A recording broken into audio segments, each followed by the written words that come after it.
अकलूज कृषी उत्पन्न बाजार समिती या बाजार समितीमध्ये विरोधकांनी सोशल मीडियाद्वारे उपस्थित केलेले प्रश्न 73 वर्षांमध्ये बाजार समितीचे वार्षिक सर्वसाधारण सभा झालेली नाही। झेंडा खरेदी बिल 15 ऑगस्टला 63,000, नवीन 12 गाळे बांधकाम खर्च, लिलाव प्रक्रिया 6 लाखाला गाळे दिले, लिलाव प्रक्रिया राबवलेली नाही, विधिविषयक खर्च 1,43,000 आहे, एकही केस नाही असे आरोप प्रत्यारोप विरोधकांनी उपस्थित केलेत। या आरोपाला प्रत्युत्तर म्हणून कृषी उत्पन्न बाजार समितीचे संचालक मारुतराव उर्फ आप्पासाहेब रुपणावर यांनी बाजार समितीचे वस्तुनिष्ठ परिस्थिती मांडली आहे। यावेळी संचालक कृषी उत्पन्न बाजार समिती महावीर गांधी नाथेपुते डोंबळवाडी विकास सोसायटीचे व्हाईस चेअरमन छगन रुपणावर उपस्थित होते। बघा नेमकं जनसत्ता मराठी न्यूजवर बोलताना कृषी उत्पन्न बाजार समिती संचालक आप्पासाहेब रुपणावर काय म्हणाले ते। कृषी उत्पन्न बाजार समितीचे वार्षिक सर्वसाधारण सभा संपन्न झाली। सभा संपन्न झाल्यानंतर विरोधकांनी काही सोशल मीडियावर प्रश्न उपस्थित केले। त्या अनुषंगानं तुमचं काय मत आहे? यामध्ये 5 प्रश्न आहेत। त्यामधील पहिला प्रश्न आहे, 73 वर्षामध्ये बाजार समितीची वार्षिक सर्वसाधारण सभा झालेली नाही, असा एक त्यांचा पहिला प्रश्न आहे। तर त्या अनुषंगानं तुम्ही काय सांगाल? सरकार मनसे शंकरराव मोहिते पाटील काकासाहेब यांनी स्थापन केलेली ही अकलूज कृषी उत्पन्न बाजार समिती आहे आणि यामध्ये महाराष्ट्र राज्याचे माजी उपमुख्यमंत्री आदरणीय विजयदादा तसेच बाळदादा यांच्या मार्गदर्शनाखाली आता सध्या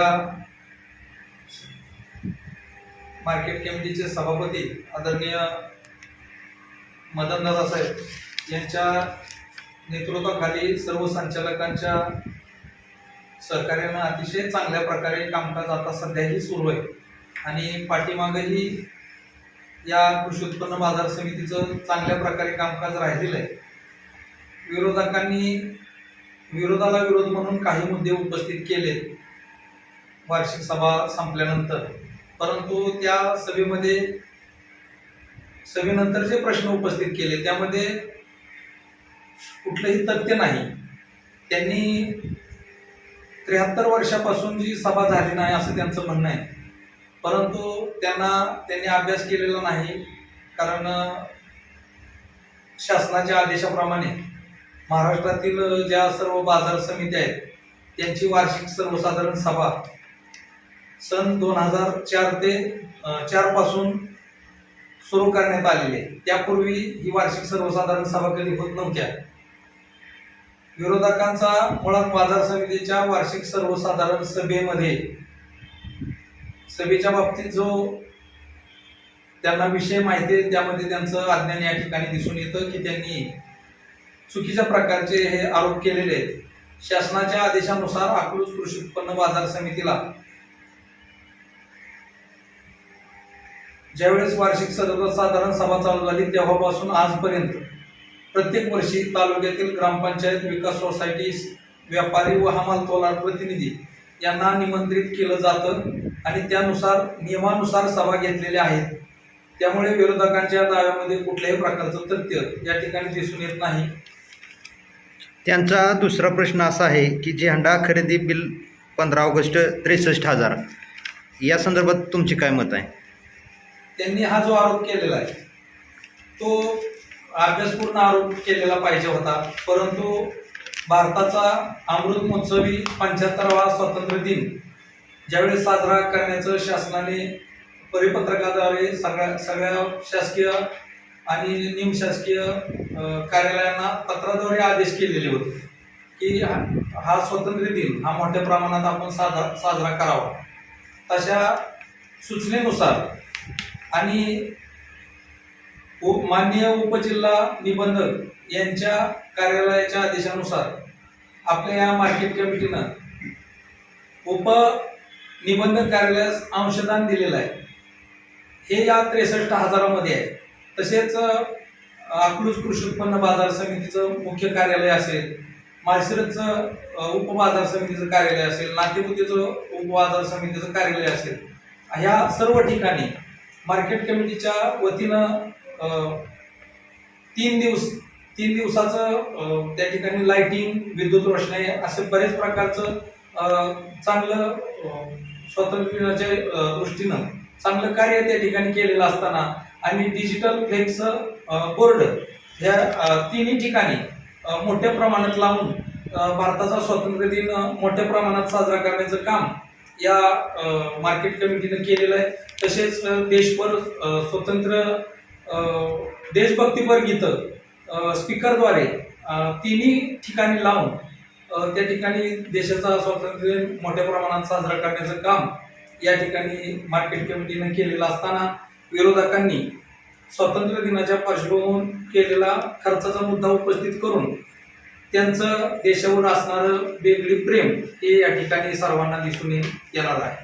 या ठिकाणचा तिसरा प्रश्न आहे, अकलूज बायपासला जे नवीन 12 गाळे झाले आहेत त्या बांधकाम खर्चाचा एक विषय आहे. त्याच अनुषंगाने तुमचं काय मत आहे?